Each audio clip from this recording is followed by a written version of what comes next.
Damai sejahtera Allah yang melampaui segala akal, kiranya itulah yang memelihara hati dan pikiran saudara-saudara dalam Kristus Yesus Tuhan kita. Amin. Jemaat Tuhan yang beribadah di rumah masing-masing pada hari ini, inilah firman Tuhan untuk kita yang diambil dari Injil Markus pasal yang ke-6 ayat ke-6b sampai ke-13. Kami akan bacakan. Lalu Yesus berjalan keliling dari desa ke desa sambil mengajar. Ia memanggil ke-12 murid itu dan mengutus mereka berdua-dua. Ia memberi mereka kuasa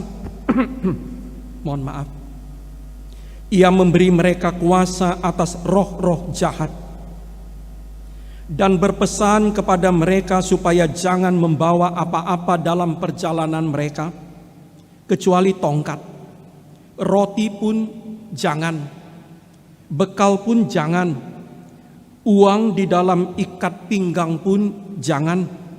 Boleh memakai alas kaki, tapi jangan memakai dua baju. Katanya selanjutnya kepada mereka, kalau di suatu tempat kamu sudah diterima dalam suatu rumah, tinggallah di situ sampai kamu berangkat dari tempat itu. Dan kalau ada suatu tempat yang tidak mau menerima kamu, dan kalau mereka tidak mau mendengarkan kamu, keluarlah dari situ dan kebaskanlah debu yang di kakimu sebagai peringatan bagi mereka. Lalu pergilah mereka memberitakan bahwa orang harus bertobat, dan mereka mengusir banyak setan dan mengoles banyak orang sakit dengan minyak dan menyembuhkan mereka. Sampai demikian pembacaan kita. Saudara-saudara, pemerintah kita telah menetapkan apa yang dinamakan PPKM atau pemberlakuan pembatasan kegiatan masyarakat darurat selama berapa pekan ini. Sebab terjadi lonjakan kedua pandemi, di mana kemarin saja ada 27 orang kasus baru yang tercatat terpapar COVID secara nasional. Di gereja kita sendiri, laporan dari para Sintuawek, pada saat ini ada paling sedikit 88 orang anggota jemaat kita yang sedang terpapar COVID. Sebagian ada di rumah sakit, ada di ruang isolasi, ada yang di rumahnya melakukan isolasi mandiri. Rabu kemarin, rekomendasi dari Satgas COVID gereja kita dan para dokter, kita menghentikan sementara beberapa pekan ini ibadah minggu di gereja, juga beberapa aktivitas lain, ibadah lain di gereja ini. Namun saudara-saudara, firman Tuhan yang kita baca tadi justru menyuruh kita untuk keluar, untuk pergi memberitakan Injil. Lantas bagaimana? Apakah firman Tuhan tentang pemberitaan Injil yang kita dengar pagi ini tidak berlaku di masa PPKM, di masa pandemi ini? Atau sebaliknya, apakah kita harus mengabaikan PPKM, mengabaikan protokol kesehatan dengan alasan kita disuruh Tuhan bergerak keluar memberitakan Injil? Dua-duanya tidak. Kita harus mematuhi perintah Tuhan bergerak, berkarya, memberitakan Injil, kabar baik. Kita harus mematuhi PPKM yang ditetapkan pemerintah kita dan sejumlah protokol kesehatan. Lantas bagaimana kita mengartikan khotbah hari ini? Ketika kita semua bersama saudara-saudara seiman kita beribadah di tempat persembunyian kita masing-masing, di rumah kita masing-masing. Sebagian kita beribadah di rumah sakit, di ruang isolasi. Ada 3 hal. Pertama, Tuhan menyuruh kita, gerejanya, agar kita senantiasa mengarahkan hati dan pikiran kita keluar dari diri kita. Tuhan menyuruh kita, menyuruh saudara dan saya, supaya kita senantiasa mengarahkan hati dan pikiran kita keluar dari diri kita sendiri. Gereja, orang Kristen, pengikut Yesus dipanggil berorientasi kepada kehidupan, kepada kebaikan bersama, kebaikan dunia, bukan hanya kebaikan dirinya sendiri. Sekali lagi, saudara-saudara, juga di masa pandemi ini, gereja, saudara dan saya dipanggil berorientasi kepada kebaikan bersama, kebaikan dunia, bukan hanya kebaikan diri kita sendiri. Karena itu masa pandemi bukan menjadi alasan untuk bersikap egoistis, hanya memikirkan diri sendiri. Injil, kabar baik dari Allah, yaitu kabar pengampunan dosa, berita pertobatan, keadilan, belas kasihan, damai sejahtera, sukacita, hidup baru, harus disampaikan kepada orang banyak juga di masa pandemi ini. Sekali lagi, Injil atau kabar baik dari Allah, yaitu kabar sukacita tentang pengampunan dan pertobatan, tentang damai sejahtera, tentang keadilan, tentang kasih, tentang sukacita, harus disampaikan kepada orang banyak juga di masa pandemi ini. Karena itu saudara, juga pada masa pandemi ini kita gereja atau orang Kristen dipanggil menyampaikan kebaikan Allah itu kepada sekitar kita, kepada orang lain. Memang kita sementara bersembunyi, melakukan sejumlah protokol kesehatan di rumah kita masing-masing, menghindari kontak, membatasi perjalanan, tidak bersentuhan secara fisik, menjaga jarak. Namun hati dan pikiran kita tetap harus diarahkan kepada orang lain, kepada sesama, kepada kebaikan bersama. Masker yang kita gunakan sehari-hari bukan menjadi alasan bagi kita untuk menutup hati kita kepada sesama, kepada orang lain. Saudara-saudara, pintu gereja memang kita tutup, pintu gedung gereja kita tutup, namun pintu hati gereja harus kita buka lebar-lebar untuk dimasuki oleh saudara-saudara, oleh sesama kita, terlebih yang terdampak dan terpapar COVID. Pintu rumah memang kita tutup, sementara kita tidak boleh menerima tamu, kita tidak juga berkunjung, namun pintu hati kita sama sekali tidak boleh ditutup. Saudara-saudara, Tuhan menyuruh kita supaya kita senantiasa berorientasi, mengarahkan hati dan pikiran kita keluar dari diri kita juga di masa pandemi ini. Tuhan tidak mau ada satu orang pun umatnya yang merasa sangat terkucil di pandemi ini. Tuhan tidak mau ada satu orang pun umatnya, anaknya yang merasa tidak ada satu orang pun yang peduli kepadanya di masa pandemi ini. Sebab itu, pesan rahmat Tuhan, pesan kebaikan Tuhan itu harus sampai ke ruang-ruang isolasi, harus sampai ke tempat-tempat, ke gua-gua persembunyian di mana saudara dan sesama kita sedang bersembunyi menyelamatkan dirinya.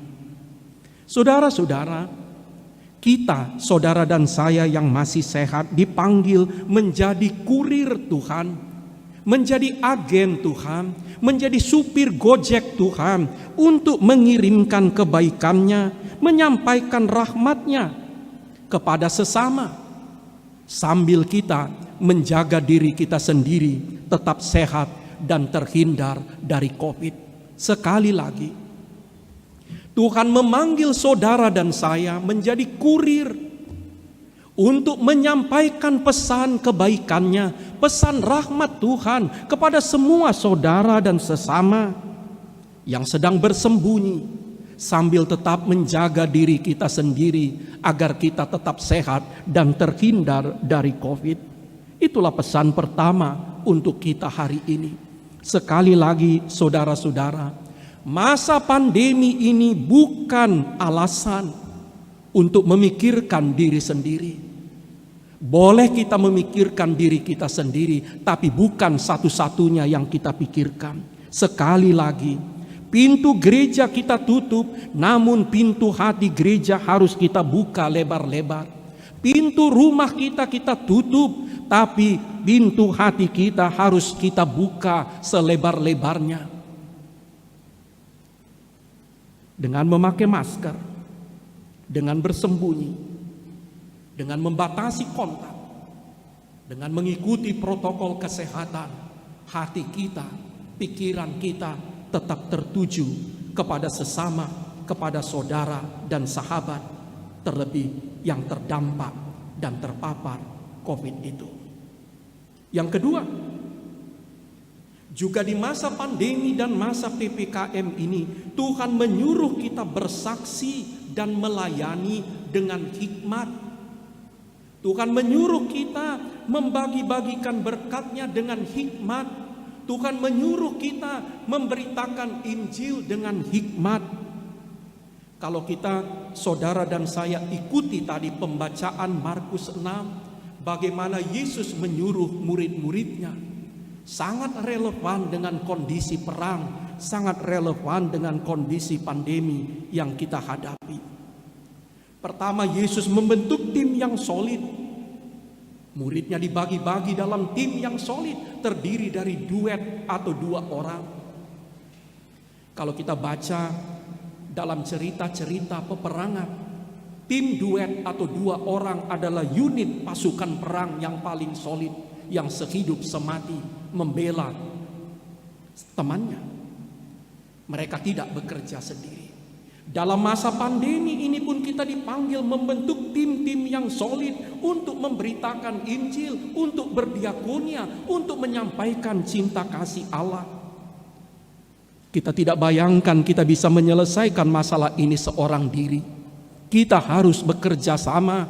Kita harus membentuk tim yang solid dan terorganisir. Kita harus membentuk tim yang terencana, supaya cinta kasih Tuhan itu bisa dibagi-bagikan, rahmat Tuhan itu bisa diberitakan juga di masa pandemi ini. Yang kedua, kita baca tadi, Yesus menyuruh murid-muridnya untuk survive. Kita tidak perlu mengartikannya secara hurufiah, tapi Yesus tidak mau murid-muridnya memakai alasan tidak ada uang, tidak ada bekal sebagai alasan menghentikan karya kasih mereka, menghentikan perjalanan pekabaran Injil mereka. Kita baca dalam kisah-kisah peperangan, prajurit-prajurit yang diterjunkan dari pesawat udara harus bisa survive. Seperti itulah kita diminta pada masa sekarang. Kita tidak bisa jadikan alasan tidak ada sarana, tidak ada dana, tidak ada peralatan. Karena itu kami tidak bisa berbuat apa-apa. Dalam kondisi paling terbatas, Yesus meminta kita harus bisa survive. Selanjutnya kita baca, Yesus menyuruh muridnya jangan bawa beban terlalu berat supaya lincah bergerak. Saudara-saudara, di satu pihak uang, perlengkapan yang banyak membantu, tapi bisa juga sebaliknya justru membuat kita tidak bisa bergerak. Yang terakhir, Yesus katakan tadi, jangan buang-buang waktu. Jangan buang-buang waktu dan energi untuk orang yang memang jelas-jelas tidak mau menerima kasih, menerima pemberitaan kita. Semua yang diceritakan dalam Injil tadi relevan kita terapkan dalam perang semesta melawan COVID sekarang. Semua yang diajarkan Yesus tadi relevan dengan perang bangsa kita melawan COVID sekarang. Mari kita berhikmat. Saudara-saudara, mari kita berhikmat. Mari kita gunakan akal budi, pengetahuan, kepintaran, kecerdasan yang diberikan Tuhan membantu kita memenangkan perang ini, membantu kita memenangkan karya kasih Injil kebaikan itu.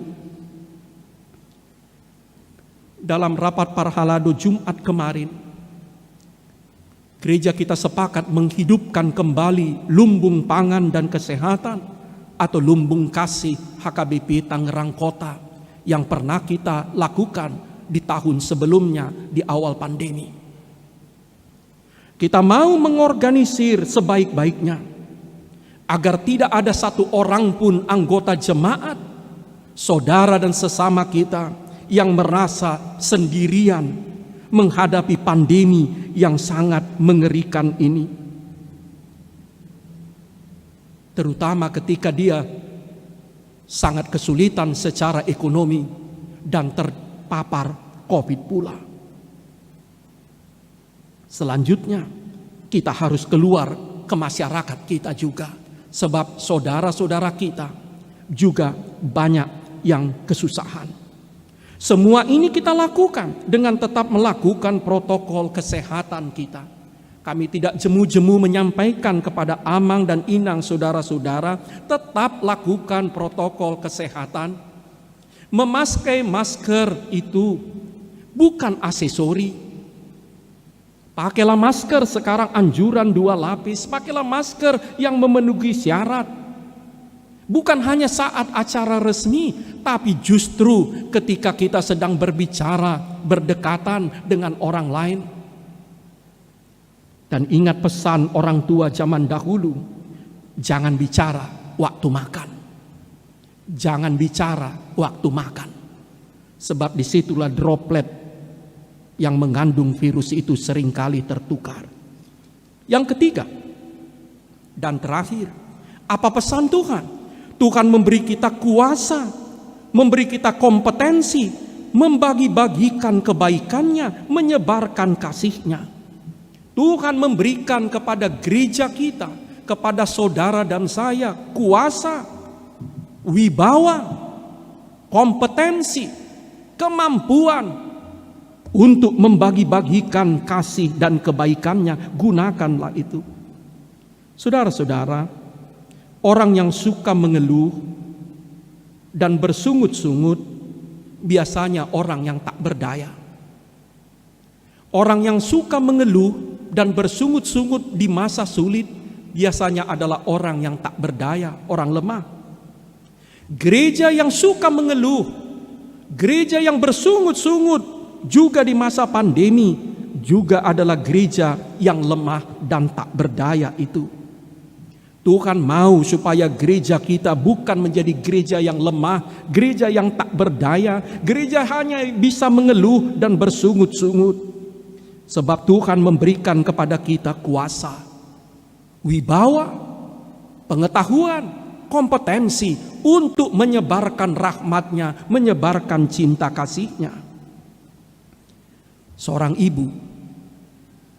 ibu sanggup melindungi anak-anaknya dalam masa yang paling sulit tanpa mengeluh. Kita lihat dalam film-film, seekor induk ayam akan mempertahankan dan melakukan apapun melindungi anak-anaknya. Gereja juga harus bertindak sebagai seorang ibu, melindungi warga, melindungi anak-anak yang dipercayakan Tuhan kepadanya. Sekali lagi, gereja harus menjadi bagaikan seorang ibu yang melindungi, yang berkurban, yang akan mempertahankan warganya, anak-anaknya yang dipercayakan Tuhan kepadanya. Mari kita beriman. Mari kita beriman kepada Allah yang hidup. Kita akan memenangkan perang, perjuangan melawan COVID ini. Kepada saudara-saudara yang hari ini sedang terpapar COVID, yang berada di rumah sakit, di ruang isolasi, Di rumah masing-masing kami menyampaikan pesan Tuhan. Tetaplah gembira. Mari kita berjuang lagi. Kita akan menang bersama Kristus yang mati dan bangkit. Amin.